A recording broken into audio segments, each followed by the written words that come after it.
What is up, everyone? Hey, how's it going, everyone? We got another Resident Evil Village video for you today. Yes. And this topic is on the merchant, or the person that we suspect to be the new merchant or the older lady. The return of the shop. Of the currency. The currency. That's not, putting coins in cages.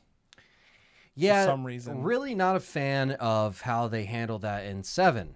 So we really want to see, with a change of setting and a change of enemies and maybe the capacity in which enemies are coming to you, they would give you a way to upgrade your stuff, maybe add some attachments, and we firmly believe that it will be in Village. We just don't know who or what the merchant is this time around. We're calling it merchant from RE4, but it's probably going to be called something else. Yeah, in Romanian I think the merchant is the witch. I think it's the old lady. I don't think it's the guy with glasses.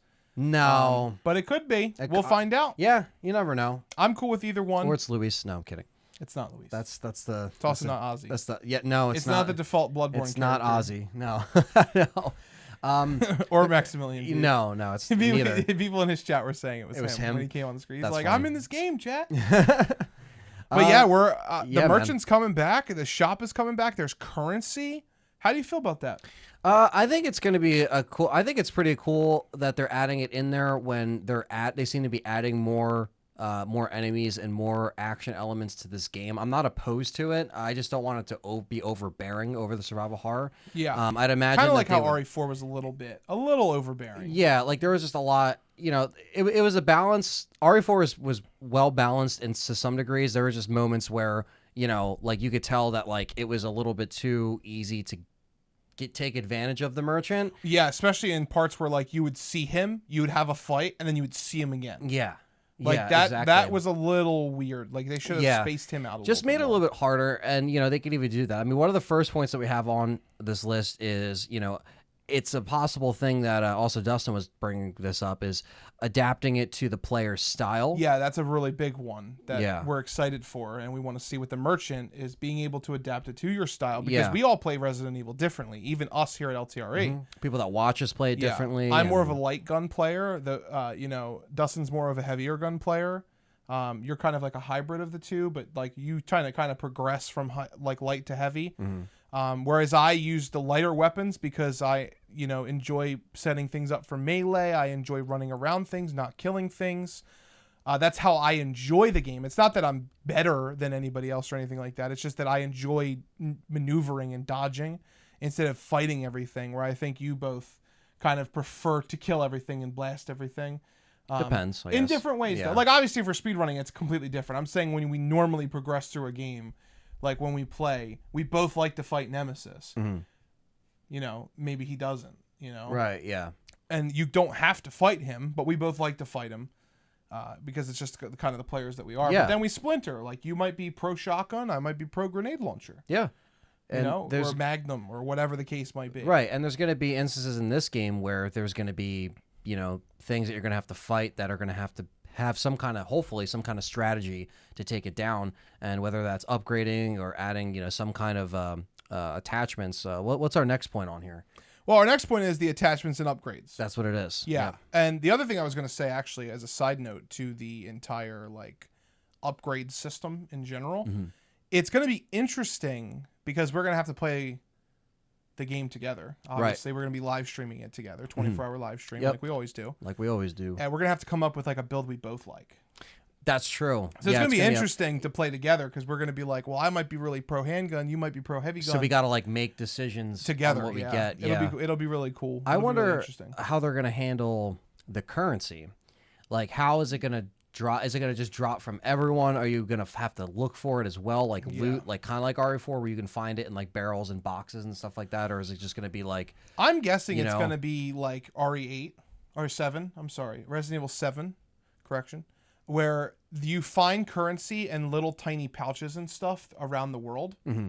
And instead of finding 1 coin, you might find 3 coins or 7 coins. Yeah. And then those shillings or leu, whatever they're called, lei, I'm sorry, you're going to use those lei to purchase things from the merchant. Yeah. Or you might get vouchers. Maybe. With mini games. Something like that. Bottle cap guns game's going to come back. Yeah, that'd be cool if they added something fun like that again. If you're going to bring back like a merchant like shop in the game, adding a bunch of attachments and weapon upgrades you know, to the point where I personally wouldn't make the arsenal as big as Resident Evil 4. I wouldn't either. I would just sell more attachments. Sell than more upgrades, attachments, yeah, because like they kind of scaled down the upgrading and all that stuff in 7 with like minimal weapons that you can get and minimum stuff that could help you. But with this game, given the bigger setting, I would imagine that they would at least give you more than what we got in that game, but maybe not as much as like what Leon would wield in Spain. You know, it's just going to be something completely different.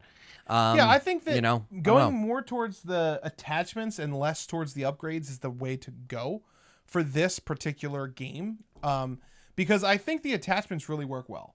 You get an attachment, you make it, you put it together. Yeah, sure, maybe it's hard to believe everybody's a gunsmith, but the merchant could do it for you, right? Or whatever. Suspend the disbelief, if you will. But then again, if the merchant is the witch or the old lady, the old lady with the big backpack, ooh, how is she handling guns? Like, does she know about them? Like, there's a lot of questions we have to ask that aren't answered yet. Yeah. And so we're kind of just like speculating here and kind of talking about it. But upgrades, I'm more of an upgrade or an attachment person than an upgrade person. I don't really care about how percentage fast I reload my gun. Yeah, I think adding things to it to make the gameplay different is a more rewarding experience overall. And it also gives you initiative to go back and, get some New Game Plus stuff and work towards upgrades. Which is another thing, yeah. Which we wanted to talk about too was the New Game Plus mode. What do they have to do with the merchant and the currency? What do you hope to see carry over if there is a New Game Plus? If there's a New Game Plus, I would like to see some additional rewards again for beating it, whether it's on a harder mode or a specific time.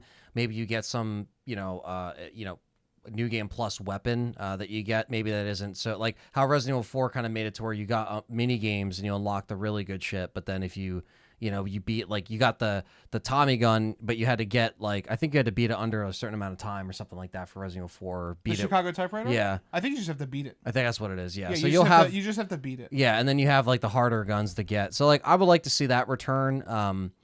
But again, like when you're on New Game Plus, you're bound to have some kind of weapon that can give you an advantage over everyone else. Which is okay. Yeah, it's just an unlockable perk as long as it's not behind a paywall like we talked about in the other video. We're fine. But yeah, I would like to just see some more cool unlockables as you progress and maybe have some like kind of like how Resident Evil 3 had like the challenges. I would like to see that again in this game. Yeah, maybe something like that, where it gives you a way to like complete it or platinum it or get all the achievements or trophies, whatever the case may be. It just gives that player initiative to go back and do it, and the shop's a good way to do it, I think. So I think so too. Yeah, yeah. And the next point is that we don't want the merchant to just be like there for no reason. Work them into the story, work them into the lore of the game.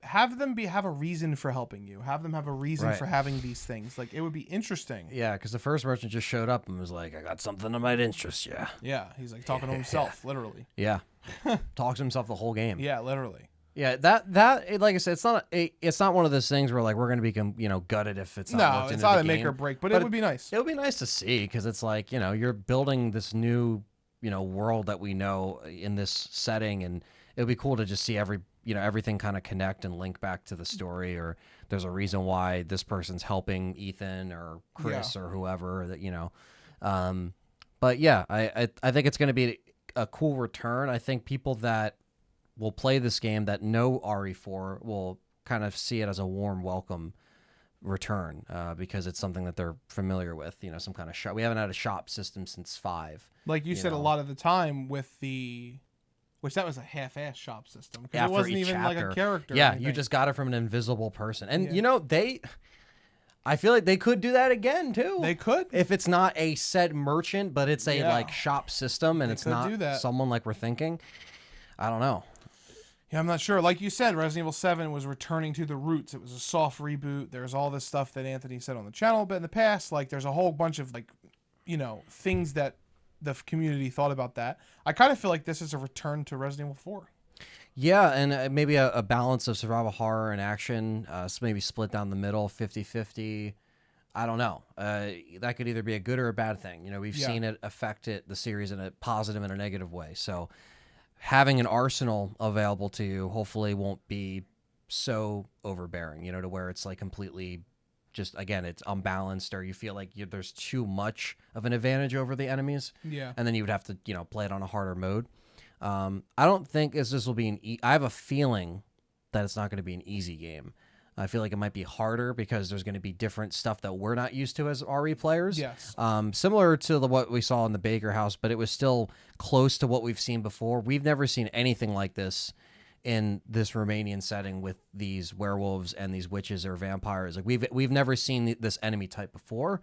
So something that me and John were talking about is that we would imagine that the merchant or the shop would carry stuff that would make it easier, but not too easy. And that could be melee weapons, it could be torches, it could be kerosene for lanterns, stuff like that. Like the rocket launcher, which is our last point. Right. Now, don't make it that you can just buy an RPG. The rocket launchers and kill the boss. That's hit kill, Salazar? Such a major complaint of Resident Evil 4 is just you can just gimp everything with that rocket launcher purchase. And as long as you spend your money right, even if the first time through the game, like once you see you can purchase them, anybody can just be like, oh, I'm just going to purchase them. Or I'm just going to save up and not get like a case or upgrade my Red 9 or my shotgun just to get it. Anything. Like, yeah. So, yeah, we hope they don't have that. But I'm looking forward to it, though. I'm looking forward to it, too. Yeah, I'm glad that one of the elements from the classic are like from the older REs. I shouldn't say classic because that's fixed camera angle. Classic is fixed camera angle. But from Resident Evil 4, a very successful game, a very great game. Yeah. It's good to see that they're toying around with bringing the merchant back. How do you guys feel, and girls? How do you fellas and ladies feel about the merchant? Let us know. Yeah, let us know down below and hit that thumbs up. And thanks for watching and keeping updated with all the Resident Evil news. We're going to keep you updated all the way till Tokyo Game Show. 100%. Hold you guys over. And this is the third video of the week. Number 3. And stay tuned for number 4 tomorrow. Catch you next time. Peace. Peace. This video was brought to you by our supporters over on Patreon, where users like Donald Smith make it possible to keep on delivering awesome content. If you enjoyed this video, please consider subscribing to the channel and hitting that like button. Thank you so much for watching, and we'll see you next time.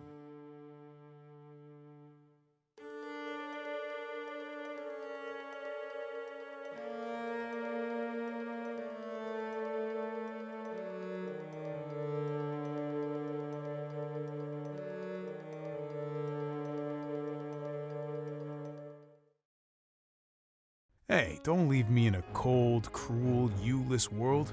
Hit that subscribe button. Let's talk more Resident Evil.